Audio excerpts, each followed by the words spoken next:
নমস্কার। আজকে একটা মাছের রেসিপি করব। বাড়ির সামনে দিয়ে যাচ্ছিল, নিয়েছি, কিন্তু মাছটার নাম আমি জানি না। আপনারা যদি জেনে থাকেন আমাকে কমেন্ট করে জানাবেন। মাছটাতে লবণ হলুদ মাখিয়ে নিচ্ছি। দেখিস কাটা না ফোটে আবার হাতে।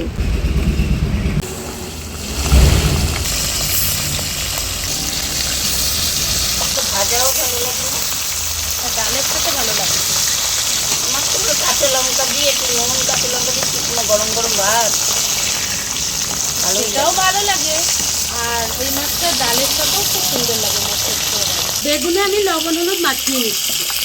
এবার বেগুনগুলো আমি ভেজে নেব।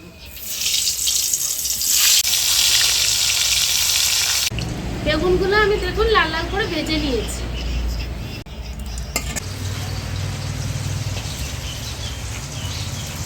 সর্ষে দিয়ে দিচ্ছি, লঙ্কা দিয়ে দিচ্ছি। এবার মশলাটা করে নেব। মশলাটা করে নিয়ে আসি। এরপর আমি কালো জিরে দিয়ে দিচ্ছি। মাছগুলো দেখে মনে হচ্ছে কাটা হবে, বাট দিয়ে কিন্তু টেস্ট হবে মনে হয়। মানে ফ্যাসা মাছের মতনই অনেকটা দেখতে লাগছে তো, ছোট ছোট, যাই হোক কাটা হবে মাছগুলো। এবার সর্ষে আর কাঁচা লঙ্কা বাটাটা দিয়ে দিচ্ছি। বাটিটা ধুয়ে আমি জল দিয়ে দিচ্ছি। লবণ, মশলাটা আমি এবার কষিয়ে নেব। বেগুনটা দিয়ে দিচ্ছি। বেগুনের সাথে মশলাটা ভালো করে কষিয়ে নেব। এবার জল দিয়ে দেব।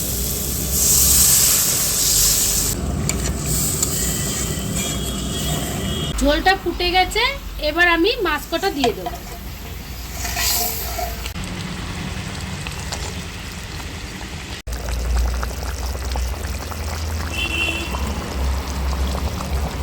আমি একটু কাঁচা সর্ষের তেল দিয়ে দেবো উপর থেকে।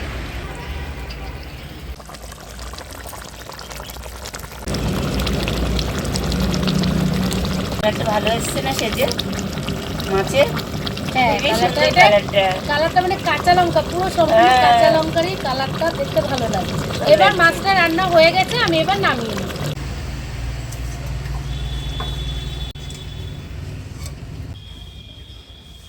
রান্নাটা যদি ভালো লাগে আমাকে কমেন্ট করে জানাবেন কেমন হয়েছে। আর এই রান্নাটা আপনারা বাড়িতে করে খেয়ে দেখবেন কেমন হয়। এরকম নতুন নতুন রান্নার রেসিপি পাওয়ার জন্য আমার চ্যানেলটিকে ফলো করে রাখবেন। আপনারা সকলে ভালো থাকবেন, সুস্থ থাকবেন, সাবধানে থাকবেন। নমস্কার।